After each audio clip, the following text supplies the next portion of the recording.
Күнде мен бір ғана жолмен жүгіретінмін. Және менің назарымды ағаштар мен бұталар басып кеткен ескі үй аударды.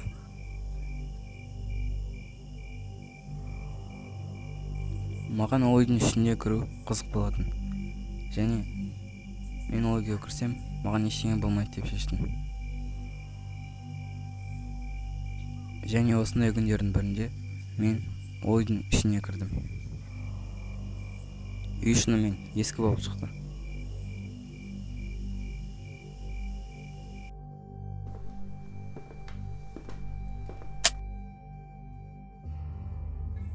Ең қымбат заттардың бәрін әрине ұрлықшылар ұрлап кеткен.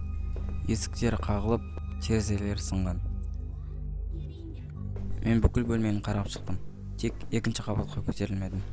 Мен оны келесі жол жүгіргенде жасаймын деп шештім.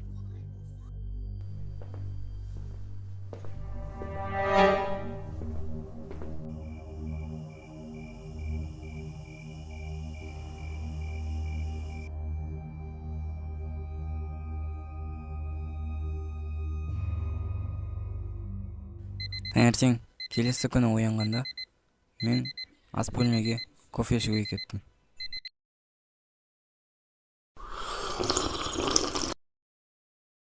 Үстел үстінде бір қағазды көрдім.